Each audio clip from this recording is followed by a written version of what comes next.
RCR presenta Perú 2030, programa sobre la reforma del Estado, la descentralización, la modernización de la gestión pública, el desarrollo regional y local en el marco de los 17 Objetivos de Desarrollo Sostenible de la Agenda 2030. Información, entrevistas, análisis y debates. Llevamos 7 años debatiendo los problemas del país y sus posibles soluciones. Perú 2030, con la dirección y conducción de Franz Portugal.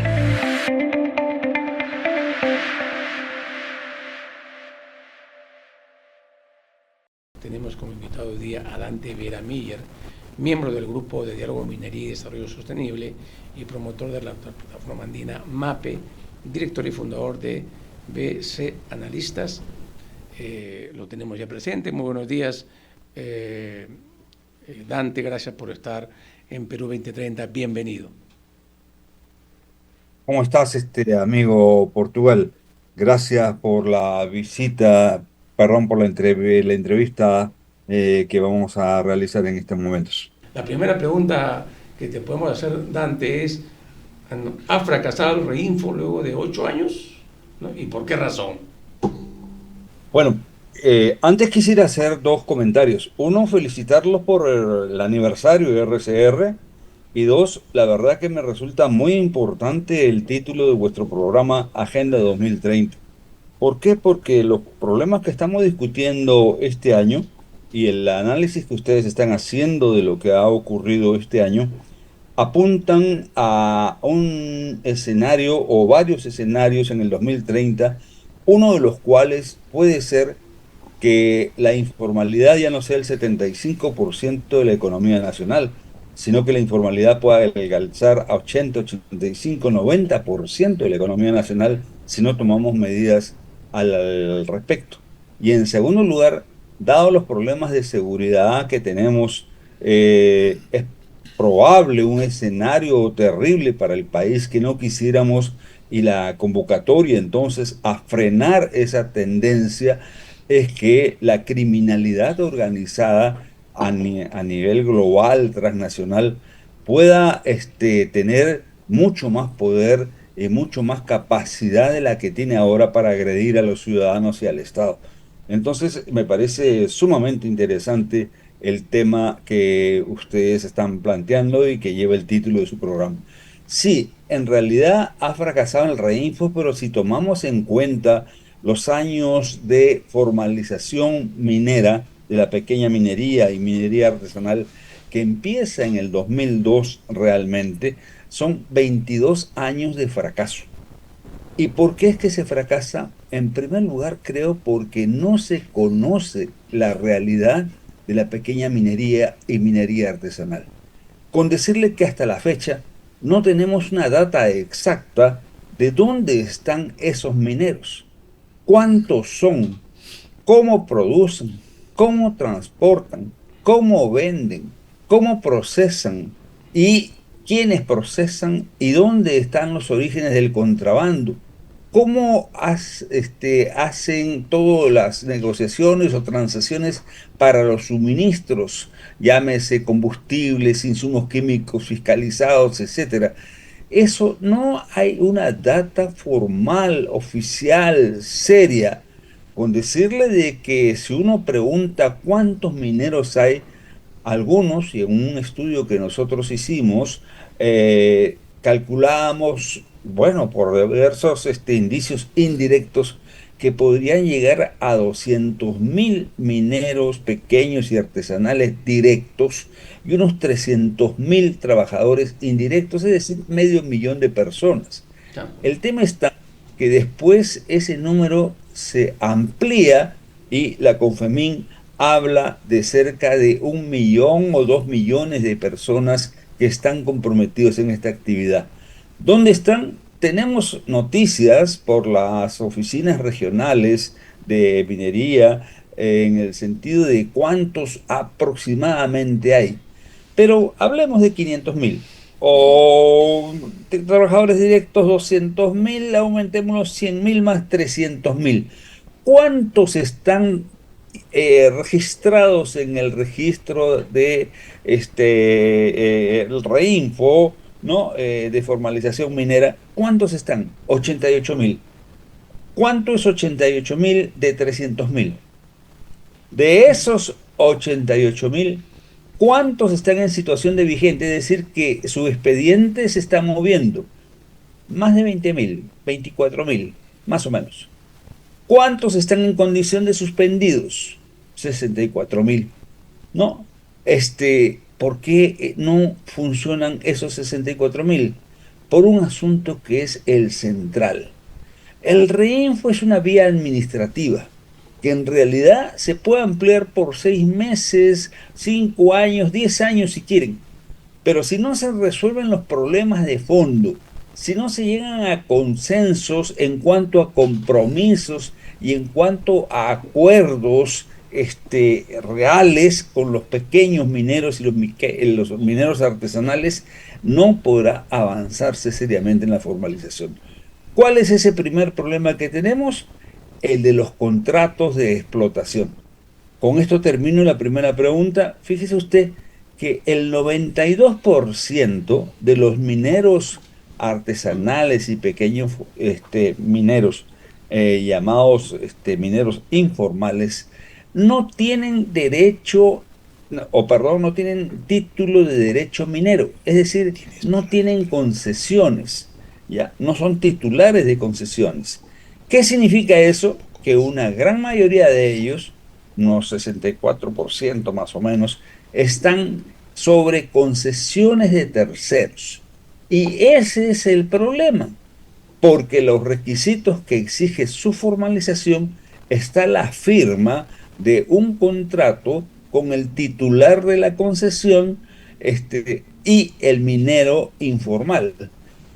Y que resulta que lo que se dice es que el titular de la concesión no quiere firmar esos títulos porque en realidad no está obligado por ley y aducen que es un derecho adquirido, como es verdad.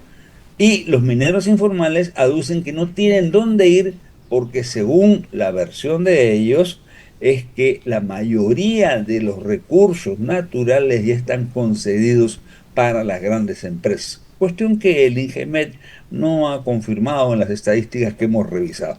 Ese es el problema. Mientras no se resuelva ese problema de cómo alentamos esas firmas o cómo le damos una solución a este problema de que están extrayendo mineral de concesiones no otorgadas, no vamos a poder solucionar el problema así nos den 10 años más. Ahora bien, hay un tema que me llamó la atención en esta ley que han aprobado el Congreso. Acá tenemos la autógrafa de la ley. Dice: ley que establece la rectoría y la ampliación del plazo del proceso de formalización minera integral de la actividad en la pequeña minería y minería artesanal. Es lo que dice el título de esta autógrafa, que va a ser pronto promulgada, porque no creo que el Ejecutivo se oponga, ¿no? Entonces hablamos de pequeña minería y minería artesanal, de esa minería, pequeña minería y minería artesanal, ¿cuánto es ilegal? ¿No es cierto? O todas son ilegales. ¿Hay alguna pequeña minería y minería artesanal que es legal? ¿No? Pues mire usted, la pregunta es muy importante.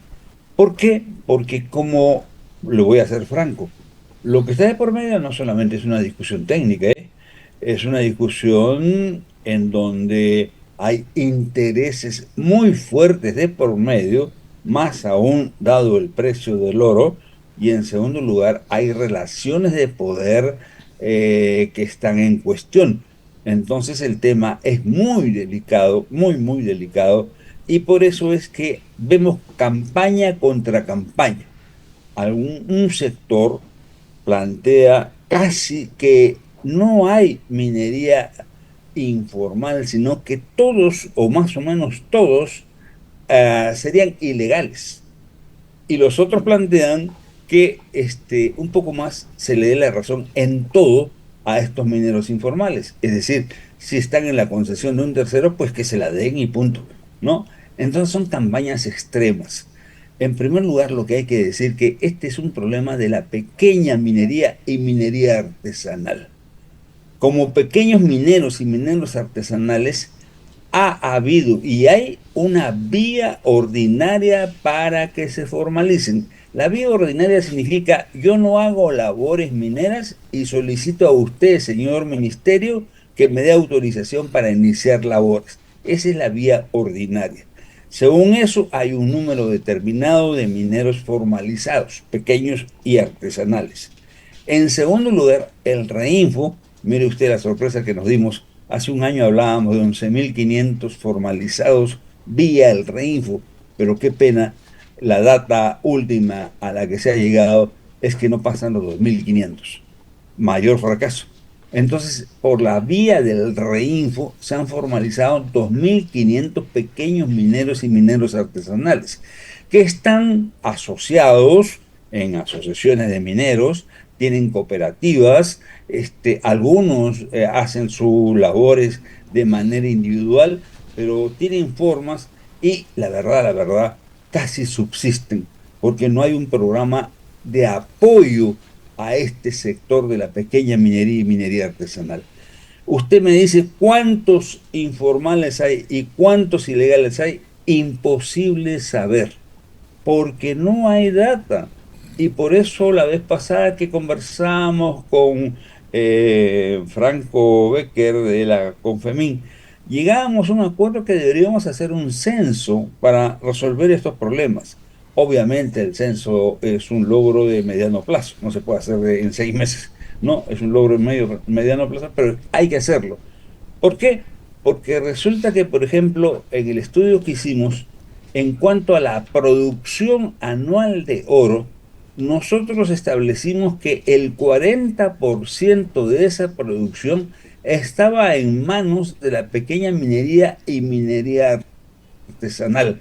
No sabemos exactamente si legal, informal o ilegal, porque la data del Ministerio de Energía y Minas y de Aduanas no hace esa discriminación y por eso pusimos el título general. El Ministerio de Energía y Minas, en su informe anual estadístico del año 22, reconoce que son cerca de 52% lo que estos mineros producen de la producción nacional de oro. ¿Perdón? Sí, 52% serían lo que estarían produciendo ellos. Pero más, la Confemín en estos conflictos recientes ha anunciado que en realidad la pequeña minería y minería artesanal, sin discriminar quién, está produciendo el 57% de la producción de oro nacional. Seguramente esa estadística se reflejará del año 24, que será publicado el próximo año.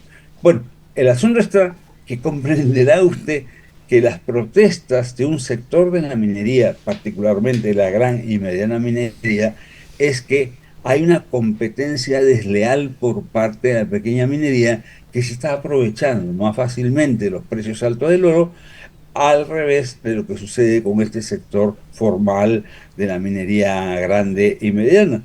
¿Por qué? Porque según dicen, y creo que es así, los mineros informales compiten porque no es que sean más eficientes en cuanto a su producción o gestión, sino porque no respetan el medio ambiente, entonces tienen otros estándares de cuidado del medio ambiente.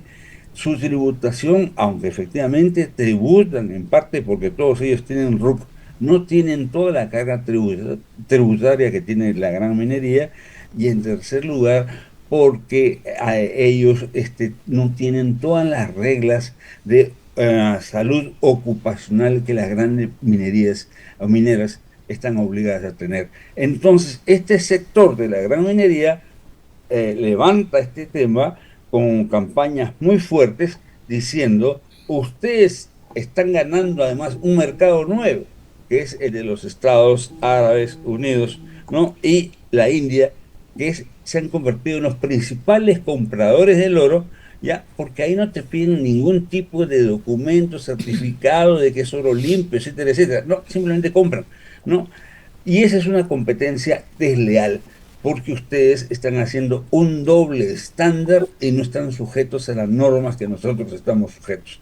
Ese es el problema, por eso digo, no es solamente un problema técnico, es un problema de intereses y un problema de relaciones de poder. Muy bien, Manolo. Una pregunta particular, bien concreta, y luego de tu respuesta quisiera referirme a otro aspecto, estimado Dante. La pregunta es, ¿qué pasará a tu criterio si esta ley no se promulgase, no se prolonga el reinfo, no existe reinfo? ¿Qué pasa? Mira, vamos a hacer una muy breve desarrollo de las ideas aquí que hemos tenido. Alertamos desde el principio de año que el sistema del reinfo, ya, o sea, este registro, no podía ampliarse por 2 o 3 razones. La primera, porque no tenían los requisitos adecuados a la realidad de la pequeña minería y minería artesanal. 2, porque los requisitos que proponían eran onerosos, burocráticos y reales. Y 3, lo más grave, es que se habían infiltrado mineros ilegales, ¿no? ¿A través de qué ventanitas se infiltraron? Por una ventanita que es un principio que está establecido en el Código Penal, que se llama el principio de exención de responsabilidad penal. Y los que formularon la ley del proceso de formalización dijeron, vamos a darles un incentivo a estos caballeros, diciéndole que el que se inscribe en el registro estará exento de responsabilidad penal. ¿Frente a qué? Frente al delito de minería ilegal que en esos tiempos, o sea, en el 18, se incorpora al Código Penal como delito, el delito de minería ilegal y el delito contra el medio ambiente.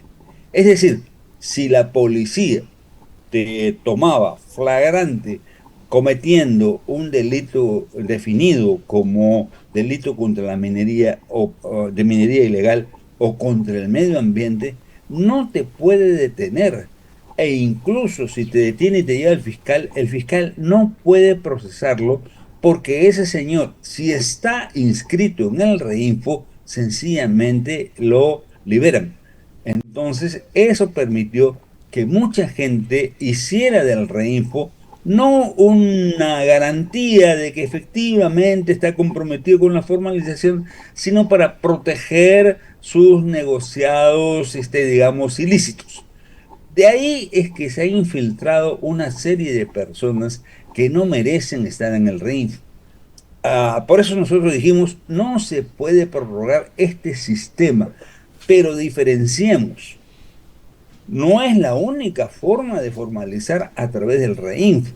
Entonces dijimos, lo que no se puede prorrogar es el reinfo, no se puede volver a abrir.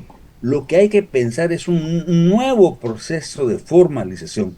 Incluso dijimos que deberíamos aprobar un plan de adecuación ambiental y legal de la pequeña minería y minería artesanal como fórmula de salida, en la cual lo primero que se hiciera era reconocer los derechos de los administrados, es decir, los que están inscritos de buena fe en el reinfo, previa actualización, previo decantamiento, en la cual se revisara los expedientes y dijera, mire, usted no tiene derecho a estar en el reinfo, chao, y los otros se quedan, ¿no? Especialmente los vigentes, porque es un derecho adquirido de los administrados que el Estado no les puede decir, ¿saben qué? Ya lo que ustedes han hecho no vale, no se puede hacer eso.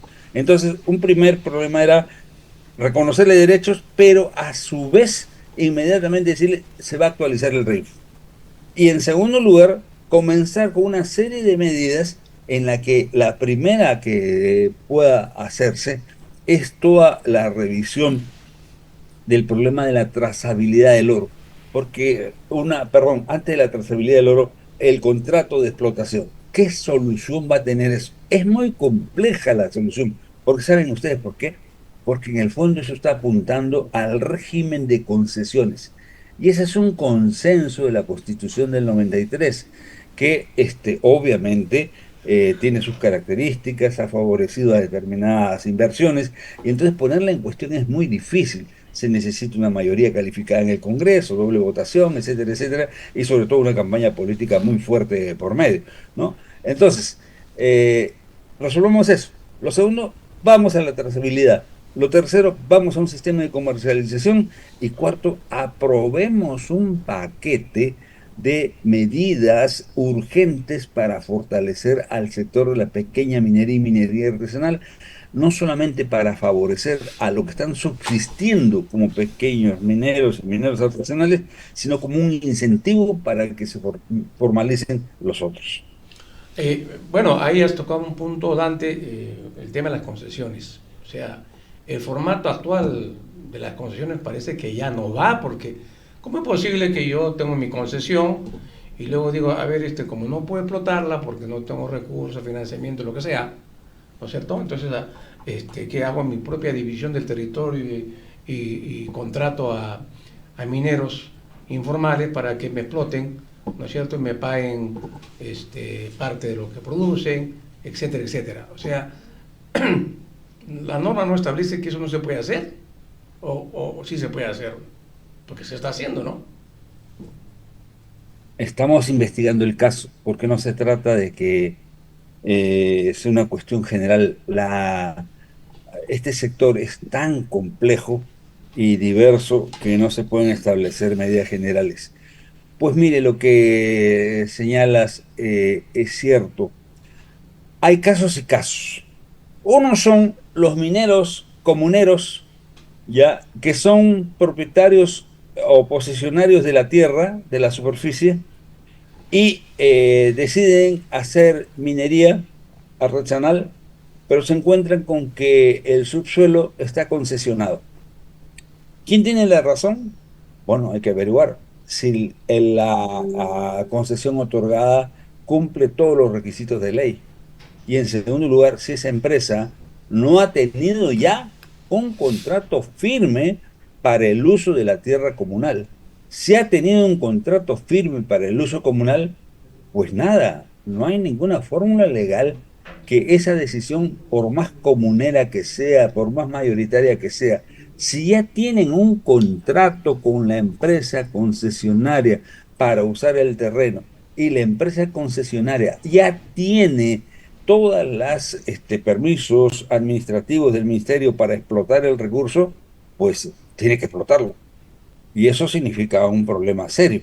Pero yo creo que hay fórmulas de negociación, aunque siempre hay que tener el cuidado hasta dónde se negocia, porque si tú negocias con todo a favor del minero que está explotando el recurso, vas a tener al día siguiente 100, 200, no sé cuántos informales metidos en las concesiones de las empresas, ¿no? Entonces, ahí hablamos de unos 1.500 mineros, llamémoslos informales, que están en esa situación.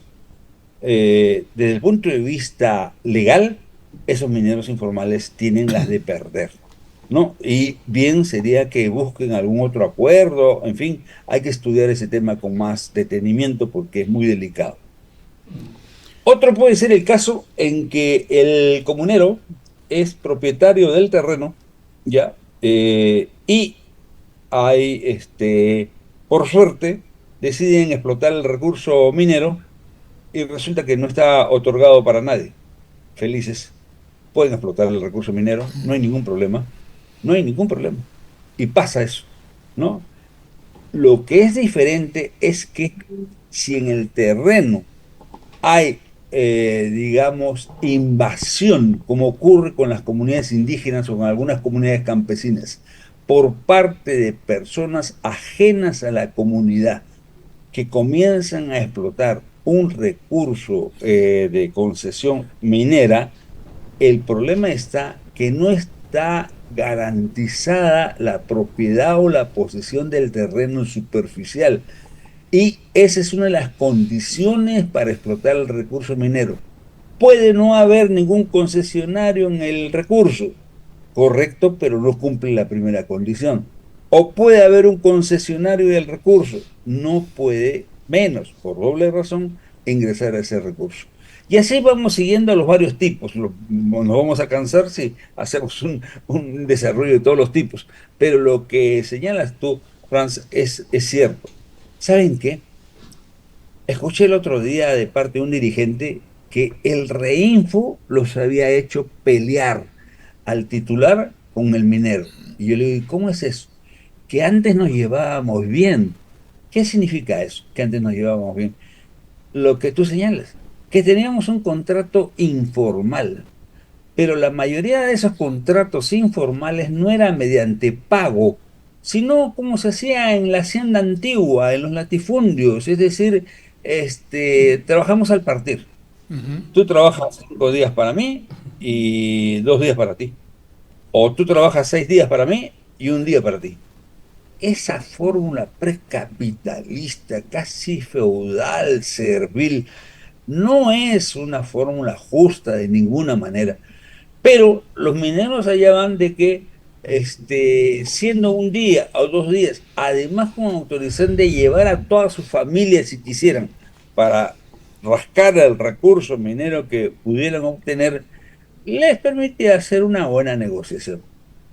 El Estado a establecer el contrato los obliga a pagarle regalías al titular como una de las alternativas del contrato, y entonces establecer una labor, mejor dicho, una relación abierta, transparente, negociable, y eso es lo que no quieren porque tienen una serie de razones. Porque la veta puede ser muy chica, porque el mineral puede bajar o subir de precio, porque el transporte puede subir o bajar. Entonces ellos aducen que es muy chico, muy corto las posibilidades de negociación. Bueno, entonces una de las razones por las cuales no se firman los contratos de explotación no es solamente porque hay un derecho adquirido por parte del titular, sino porque hay un interés de por medio del titular de mantener ese tipo de relación que tiene con el informal, porque si él no tiene capital o por cualquier razón no quiere ser minero, ha encontrado a otras personas, estos mineros, que le explotan el recurso que el Estado les ha otorgado. ¿Eso es justo? Habrá que analizarlo. Pero hay otro más, y con esto termino. Ya, hay otros que tienen la concesión y por la ley dada en el 17, 18, no me acuerdo, que le han ampliado el plazo para poner en valor la concesión a 30 años, la tienen casi ociosa. Hay que revisar la ley si se permite a ese tipo de situaciones aplicar la fórmula legal, no ilegal, legal, de la reversión de esa concesión al Estado. No estoy afirmándolo, digo que tenemos que estudiar. Pero también existe otra en la que la concesión se han pasado los años y está ya en situación de caduca, ¿no? O que el titular de la concesión no ha pagado la regalía minera por más de 2 años. ¿Es posible que esas concesiones también reviertan al Estado? Hay que estudiar el tema para que se desenvuelva en el marco legal. Porque hacer lo que plantean los mineros informales, en la que toda ocupación en las concesiones por parte de ellos simplemente se les entreguen, no es posible, porque sería un abuso al derecho. Manolo. Dante, voy a hacerte, con todo respeto, con todo afecto, buen afecto, cariño, una reflexión. Después de escucharte, creo que esto va a depender de nuevas elecciones, nuevos funcionarios de 3 niveles de gobierno, de 3 poderes del Estado, más una conducta legal, responsable de los gremios, de los empresarios, por lo tanto, componente sector público en todos sus niveles y modalidades y componente sector privado. Entonces, esto es un proceso que, con toda la reflexión que nos compartes y con el acento tan grande que hay en el factor formalización con criterios básicamente legales en el Perú, no digo en tu exposición solamente, sino en el Perú, yo no veo que este asunto esté considerando un aspecto que es importante que se ha empleado en otras partes, y es separar la paja del grano de manera progresiva. ¿Cuál es la paja? La paja es el negocio de lo ilícito. Y entonces mi pregunta concreta es, ¿por qué no se han recomendado medidas que vayan directamente a malograr el negocio de los que proveen insumos y de los que proveen las facilidades para el procesamiento y que es parte de la cadena básica de la trazabilidad del oro? Esto lo hemos discutido en el Consejo Mundial de Minas, Minerías y Metales, pero acá en el Perú no se toma ninguna medida penal de represión al delito evidente que representa el captar oro, que tiene distintos orígenes, y convertirlo en oro legal. Me gustaría tu reflexión sobre el particular. Sí, gracias, Manuel. Con todo cariño también. Pues mira, en el grupo de diálogo Minería y Desarrollo Sostenible, después de un trabajo muy arduo, voluntario, dicho sea de paso, aprobamos las 10 propuestas para la formalización de una pequeña minería y minería artesanal responsable. Además que añadimos un punto que todavía no lo hemos tocado sobre el asunto de la minería ilegal y las organizaciones criminales. Bueno, ese documento lo hemos alcanzado a la Sociedad Nacional de Minería, al Ministerio de Energía y Minas, a la PCM, a varios sitios, y hemos compartido con otras organizaciones sociales. Tienes tu razón. La trazabilidad no solamente es el camino del oro en cuanto a su extracción, transporte y transformación y exportación. No. Incluye también necesariamente, porque si no tú tienes toda la razón, no se puede lograr el fin de la trazabilidad del oro. Es el suministro de los insumos. Ya antes se ha aprobado una ley en la cual existe el concepto de insumos químicos fiscalizados a cargo de la SUNAT, que en verdad no funciona. Es decir, todos los insumos químicos fiscalizados entran tremendamente a los campamentos mineros. Sobre todo el Y en mercurio, segundo Dante, lugar, que es contaminante y que parece que no hay ningún control de nadie, ¿no? Tierra de nadie, el mercurio, ¿no? Es claro, producto mercurio, cianuro, y tú sabes que todo el mercurio viene principalmente de Bolivia, ¿no? Eso implica el negocio del contrabando, porque en el Perú está prohibida la importación del mercurio, ¿no? Entonces, bueno, y pero tú sabes qué más, los explosivos también están considerados un insumo fiscalizable. Felizmente en el debate último que había en el Congreso se rechazó, felizmente, la propuesta de algún congresista que no me acuerdo de su nombre, que pedía liberalizar el comercio del explosivo y de los insumos químicos porque decía que había muchas mafias. Es cierto que hay muchas mafias, ¿ya? Pero el problema no es ese de decir ya que cada uno comercialice, porque entonces las mafias no van a ser 10, van a ser 30, ¿no? Y es cierto que en Famesa hay problemas para adquirir los explosivos, incluso las empresas grandes tienen muchos problemas para adquirir los explosivos, y el mercurio viene con contrabando desde Bolivia. Entonces, la principal insumo que son estos entran por contrabando, es decir, por delito. Y tú puedes ser muy formal como pequeño minero y minero artesanal. No quiero ampliar el concepto a minería mediana ni minería grande porque no tengo indicativos, pero por lo menos en la pequeña minería y minería artesanal, el suministro pasa por vías ilegales, ¿no? Entonces la trazabilidad necesariamente tiene que tener el componente del suministro de insumos. Y en segundo lugar, tiene que tener el otro componente que lo dejamos de lado y que ha significado toda una pelea ahora, y que estos señores de las plantas de beneficio se han aliado con los mineros informales, que son estas plantas de beneficio o procesadoras que no han estado sujetas a un control estricto de los organismos fiscalizadores, porque en algunos casos hay indicativos y en otros casos se sospecha que en estas plantas de procesamiento se lava el oro sucio que a través de una serie de mafias, factureros, etcétera, etcétera, entran a estas plantas y es procesado como si fuera oro limpio.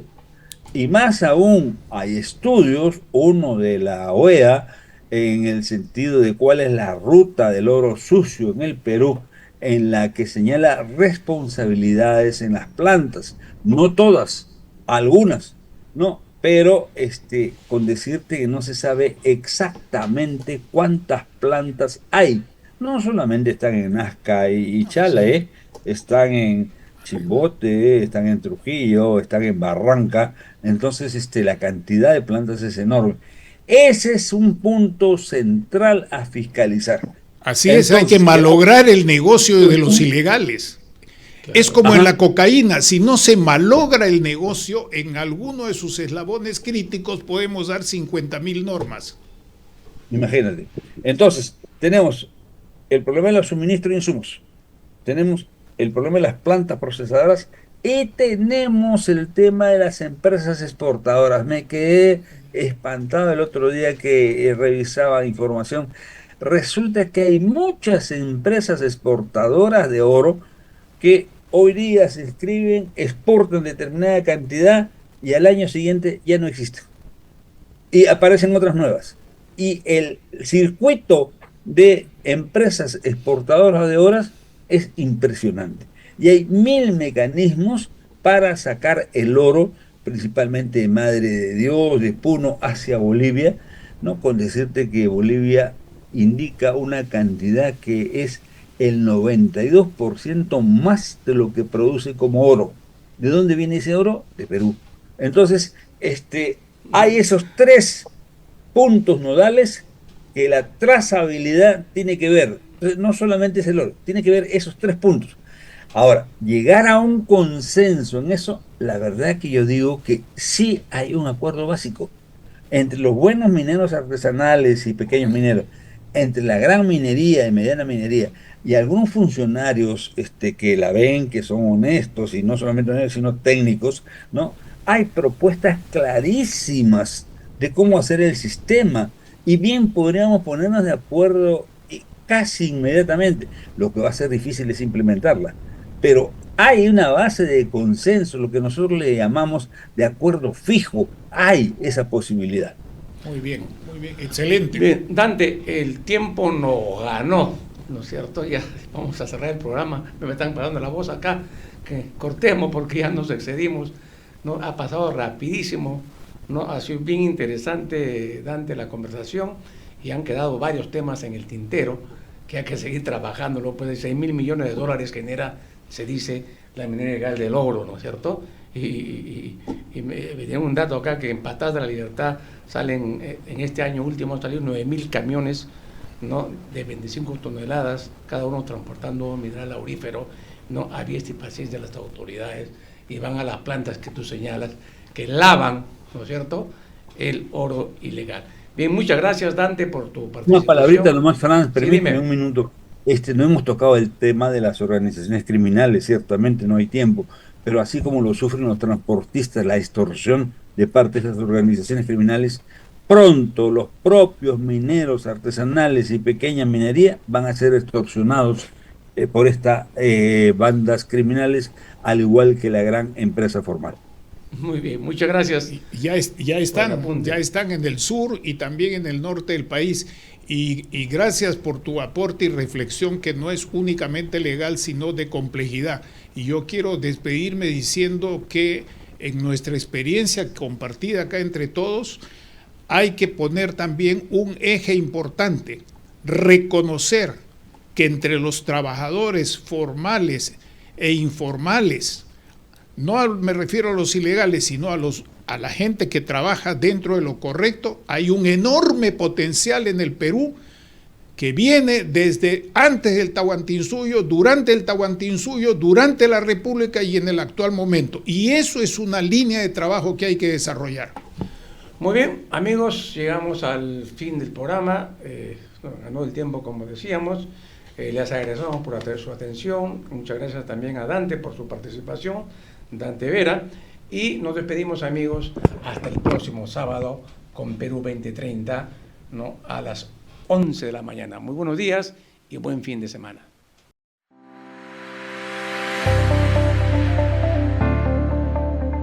RCR presentó Perú 2030. Retornamos en nuestra próxima edición con más información, entrevistas, análisis y debates sobre los problemas del país y sus posibles soluciones. Perú 2030.